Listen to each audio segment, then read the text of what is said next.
പിതാവിൻ്റെയും പുത്രൻ്റെയും പരിശുദ്ധാത്മാവിൻ്റെയും നാമത്തിൽ ആമേൻ. എൻ്റെ പ്രിയപ്പെട്ട സഹോദരങ്ങളെ, ഈ നല്ല സായാഹ്നത്തെ ഓർത്ത് നല്ല ദൈവത്തിന് നന്ദി പറയുന്നു. ഒരു നല്ല സായാഹ്നം കൂടി ദൈവം നമുക്ക് നൽകി. വളരെ സന്തോഷത്തോടെ നിങ്ങളും ഞാനും ഈ സായാഹ്നത്തിൽ ജീവിക്കുക. നമ്മുടെ ജീവിതം ഇങ്ങനെ കടന്നുപോയിക്കൊണ്ടിരിക്കുന്നു. ഇനി എത്ര കാലമുണ്ടെന്ന് ആർക്കും അറിയില്ല. അപ്പോൾ ആർക്കും അറിയാത്ത ഒരു സാഹചര്യത്തിലാണ് ഇനി ജീവിക്കുന്നത്. എത്ര നാളിനി ജീവിക്കും, എത്ര കാലം കൂടെ ഉണ്ട്, ആരൊക്കെ നമ്മളെ കാണും, ആരൊക്കെ നമ്മളെ സ്നേഹിക്കും, എത്ര കാലം ഇനി ദൈവത്തെ അനുസരിച്ച് ഈ ഭൂമിയിൽ നല്ല മനുഷ്യനായി നല്ല പ്രവൃത്തി ചെയ്തുകൊണ്ട് ജീവിക്കാം.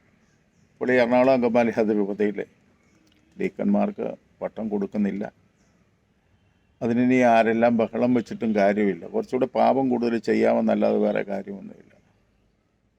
നിങ്ങൾ ആരെങ്കിലും ചിന്തിച്ചിട്ടുണ്ടോ? ഇന്ത്യൻ പട്ടാളത്തിൽ ചേരാൻ പോവുകയാണ്. അവിടെ ചെന്നിട്ട് ഞാൻ ഇങ്ങനെ മുഴുവൻ സമയവും രാജ്യസുരക്ഷയ്ക്ക് വേണ്ടി എൻ്റെ ജീവിതം മുഴുവൻ സമർപ്പിക്കുന്നു. അങ്ങനെയാണ് പട്ടാളത്തിൽ ഒരാളെ എടുക്കുന്നത്. അതിനു വേണ്ടുന്ന പരിശീലനങ്ങളൊക്കെ നടത്തി ആരോഗ്യവും ഒക്കെ നോക്കി ഇയാളുടെ മറ്റുള്ള ബന്ധങ്ങളൊക്കെ നോക്കി കുഴപ്പമില്ല എന്ന് കണ്ടിട്ടാണ് പട്ടാളത്തിൽ എടുക്കുകയും എൻ്റെ ട്രെയിനിങ് കൊടുത്ത് പട്ടാളക്കാരനാക്കുകയും ചെയ്യുന്നത്. അങ്ങനെ പട്ടാളക്കാരനായ ഒരു മനുഷ്യന് ഏതെങ്കിലും ഒരു കാലത്ത് ഇന്ത്യക്കെതിരെ സംസാരിക്കാനോ തൻ്റെ അധികാരികൾക്കെതിരെ സംസാരിക്കാനോ അവകാശമുണ്ട്? ഞാനീ പറയുന്നത് പച്ചയ്ക്ക് ഭൗതിക കാര്യത്തെ പറ്റിയാണ് പറയുന്നത്.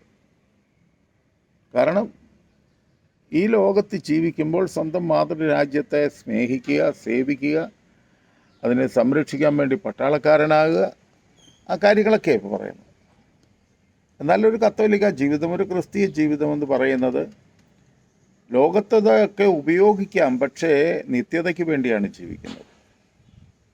ലോകവസ്തുക്കളൊക്കെ ഉപയോഗിക്കാൻ, അത് ഉപയോഗിച്ചുകൊണ്ട് ജീവിക്കാൻ, ആ ജീവിതം ദൈവത്തോട് ചേർന്ന് ജീവിതത്തിൻ്റെ പൂർണ്ണതയിൽ പൗലോസ് പറയുന്നത് പോലെ, ഞാൻ നല്ലവണ്ണം യുദ്ധം ചെയ്തു, ഞാൻ എൻ്റെ ഓട്ടം പൂർത്തിയാക്കി, എൻ്റെ വിശ്വാസം ഞാൻ സംരക്ഷിച്ചു, അതിനാൽ നീതിയുള്ള ന്യായാധിപനായ കർത്താവ് ഈ ദിവസം നീതിയുടെ കിരീടം എന്നെ അണിയിക്കുമാറാകട്ടെ എന്ന് ലേഖനത്തിൽ എഴുതി വച്ചിരിക്കുന്നു. അങ്ങനെയുണ്ടെങ്കിൽ ഇന്ന് ഈ റിബലായിട്ട് നിൽക്കുന്ന, ഈ സഭയ്ക്കെതിരെ നിൽക്കുന്ന സഹോദരങ്ങളോട് ഞാൻ ചോദിക്കുകയാണ്, നിങ്ങളിൽ ആർക്കെങ്കിലും ഞാൻ നല്ലവണ്ണം യുദ്ധം ചെയ്തു, സഭ പറഞ്ഞ കണക്ക് ഞാൻ ജീവിച്ചു എന്ന് അവകാശപ്പെടാൻ നിങ്ങൾക്കുണ്ടോ? ഇല്ല എന്നുള്ളതല്ലേ സത്യം. അതിനാൽ നീതിയുള്ള ന്യായാധിപനായ കർത്താവ് നീതിയുടെ കിരീടം എന്നെ അണിയിക്കട്ടെ എന്ന് പറയാൻ കഴിയത്തില്ലെങ്കിൽ പിന്നെന്ത് വിശ്വാസ ജീവിതമാണ്? കർദിനാളിനെ തടഞ്ഞു നിർത്തി ചെമ്മാച്ചൻ്റെ അപ്പൻ തെറി പറഞ്ഞു തല്ലാൻ ചെന്നൊക്കെ പറയുന്ന കേട്ടു. ഇതുകൊണ്ടൊക്കെ എന്ത് നന്മയാണ് ഉണ്ടാകുന്നത്? എൻ്റെ പ്രിയപ്പെട്ട സഹോദരങ്ങളെ, നമ്മൾ ഈ ഭൂമിയിൽ ജീവിച്ച് ഒരു ജോലി ചെയ്യുമ്പോൾ, അല്ലെ എന്തെങ്കിലും ഒരു കാര്യം ചെയ്യുമ്പോൾ അതിൽ നിന്നൊരു നന്മ വെളിപ്പെടണ്ടേ? കള്ളു കുടിക്കുകയാണെങ്കിൽ പോലും അതിൻ്റെ ഒരു ലഹരി കിട്ടുമെന്നുള്ളൊരു വിചാരമെങ്കിലും ഉണ്ട്. ലഹരി വിട്ട് കഴിയുമ്പോൾ പിന്നെ അതും വിട്ടുപോകുമല്ലോ. അങ്ങനെയാണെങ്കിൽ എന്ത് പ്രവൃത്തി ചെയ്യുമ്പോഴും അത് മനുഷ്യനെ സന്തോഷിപ്പിക്കണ്ടേ?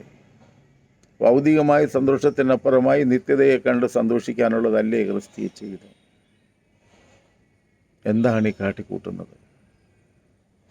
കർദിനാളിനെ പിടിച്ച് നിർത്തി തെറി പറഞ്ഞാൽ മകന് പട്ടം കിട്ടുമോ? കിട്ടത്തില്ല എന്ന് മാത്രമല്ല, കിട്ടിയാലതൊരു ശാപമായി മാറുകയല്ലേ? ഒരച്ഛൻ പറയുന്നത് കേട്ടു, തൽക്കാലം കിട്ടാൻ വേണ്ടി നമ്മൾ സഭയുടെ കുർബാന ചെല്ലാമെന്ന് സമ്മതിക്കാം, കിട്ടിക്കഴിഞ്ഞാൽ നമുക്ക്. അങ്ങനെയാണെങ്കിൽ ഇന്ത്യൻ പട്ടാളത്തിൽ ചേർന്നിട്ട് പട്ടാളക്കാരനായി കഴിയുമ്പോൾ ഞാൻ അനുസരിക്കത്തില്ല എന്ന് പറഞ്ഞാൽ എന്തായിരിക്കും അവൻ്റെ ഗതി? ഇത് പിന്നെ ക്ഷമയും സ്നേഹവും കരുണയുമുള്ള ദൈവത്തെയും അതിൻ്റെ സംവിധാനങ്ങളെയും പറ്റി പറയുമ്പോൾ ആരും പിടിച്ച് പുറത്താക്കത്തില്ല, നല്ല ഇടി കൊടുക്കത്തില്ല, ജയിലിലിടത്തില്ലെന്ന് ഉറപ്പുള്ളത് കൊണ്ടല്ലേ. പക്ഷെ വേറൊരിടത്ത് ഇതെല്ലാം കിട്ടും കേട്ടോ. ഭൂമിയിൽ ഇത് നിങ്ങളെ ശിക്ഷിക്കത്തില്ലെങ്കിലും അപ്പുറത്ത് കണിശമായിട്ടും കിട്ടും. ഫലത്തിൽ നിന്ന് വൃക്ഷത്തെ തിരിച്ചറിയാമെങ്കിൽ ദൈവത്തിനും ദൈവരാജ്യത്തിനും എതിരെ പ്രവർത്തിക്കുന്നവൻ്റെ അവസ്ഥ എന്തായിരിക്കും? എത്ര ഭീകരമായിരിക്കും? പിതാക്കന്മാരെല്ലാം ഒളിച്ചോടുന്നത് എന്തുകൊണ്ടാണ്? ഇവർക്കാർക്കും ബോധമില്ലാത്തത് കൊണ്ടാണെന്ന് ഞാൻ പറയത്തുള്ളൂ. കാരണം പിതാവിൻ്റെയും പുത്രൻ്റെയും പരിശുദ്ധാത്മാവിൻ്റെയും നാമത്തിൽ എന്ന് പറഞ്ഞ് കരങ്ങൾ ഉയർത്തുമ്പോൾ ലോകത്തിൻ്റെ തിന്മയുടെ ശക്തിയെപ്പോലും ആട്ടിപ്പായിക്കാൻ കരുത്തുള്ള അധികാരം ലഭിച്ചവൻ ലോകമനുഷ്യനെ കണ്ടിട്ട്, പൈശാചിക ശക്തിയെ കണ്ടിട്ട് പേടിച്ചോടുന്നെങ്കിൽ ഇവരിൽ ആരും ആത്മാവുമില്ല, ആത്മീയതയുമില്ല. വല്യപിതാവ് പോയിരിക്കുക. വല്യപിതാവ് മാർപ്പാപ്പയുമായിട്ട് സംസാരിക്കുക. പ്രശ്നം എത്രയും വേഗം തീർക്കണമെന്ന് അവിടുന്ന് പറഞ്ഞു വിടുക. അവിടുന്ന് ഇപ്പം ഞാൻ ശരിയാക്കുമെന്നും പറഞ്ഞ് വണ്ടി പ്ലെയിൻ കയറി ഇവിടെ വന്നിറങ്ങുമ്പോൾ മുട്ടിടിക്കുന്നത് എന്തിനാണോ? ഇങ്ങനെയൊക്കെ പേടിയായിരുന്നെങ്കിൽ തോമസ് ലീഹ ഈ നാട്ടിൽ വരുമോ? എന്തുമാത്രം കഷ്ടപ്പെട്ട ആ മനുഷ്യൻ്റെ മരണം. അതുകൊണ്ടല്ലേ വിശുദ്ധ തോമസ് ലീഹ എന്ന് വിളിക്കപ്പെടുന്നത് ഇപ്പോഴും. യേശുവിൻ്റെ ശിഷ്യനാണ്, ജീവിതം ബലി കൊടുത്തവനാണ്. ഇവിടെ ബലിയൊന്നും കൊടുക്കണ്ട, ഒരാത്മീയ തൻ്റെ ഇടത്തോട് പ്രവർത്തിക്കാൻ പോലും കഴിയാത്ത പിതാക്കന്മാരെ നിങ്ങൾ ഞങ്ങളുടെ പിതാക്കന്മാരാണെന്ന് പറയാൻ തന്നെ നാണക്കേടാ. കാരണം ഇത് ഭൂമിയിലെ പിതാവല്ലല്ലോ, സ്വർഗത്തിലേക്ക് കൊണ്ടുപോകണ പിതാവല്ലേ. നിങ്ങൾ പേടിച്ചാൽ പിന്നെ ആരാണ് ധൈര്യപ്പെടുക? പരിശുദ്ധാത്മാവ് നിറയാൻ വേണ്ടി നിങ്ങളും പ്രാർത്ഥിക്കുക. ഞാൻ എല്ലാ ദിവസവും നിങ്ങൾക്ക് വേണ്ടി പ്രാർത്ഥിക്കുന്നുണ്ട്. ഇവിടുത്തെ വൈദികർക്കും സമർപ്പിതർക്കും പിതാക്കന്മാർക്കും വേണ്ടി പ്രാർത്ഥിക്കുന്നുണ്ട്. എൻ്റെ പ്രിയപ്പെട്ട സഹോദരങ്ങളെ, പ്രാർത്ഥന കൊണ്ടും ഉപവാസം കൊണ്ടും അല്ലാതെ ഉപവാസത്തോടു കൂടിയ പ്രാർത്ഥനയാൽ നമുക്ക് തിന്മയെ ജയിക്കാൻ പറ്റും. ഇസ്രായേൽ ജയിക്കുന്നത് പോലെ, അവിടെയാണ് ഇസ്രായേൽ ജയിക്കുന്നത് പോലെ യുദ്ധം ചെയ്ത് നമ്മൾ ജയിക്കും. നമ്മൾ യുദ്ധം മനുഷ്യനോടല്ല, അന്ധകാരത്തോടിനെതിരായിട്ടാണ് ചെയ്യുന്നത്. അതിനുവേണ്ടി ഇനിയുള്ള ജീവിതം പ്രാർത്ഥനയിലും പരിത്യാഗത്തിലും ജീവിക്കുവാൻ ദൈവത്തിൻ്റെ പരിശുദ്ധാത്മാവിനെയും നിങ്ങളെ സഹായിക്കട്ടെ. ആമേൻ. ഒന്ന് ഷെയർ ചെയ്ത് സഹായിക്കണം കേട്ടോ.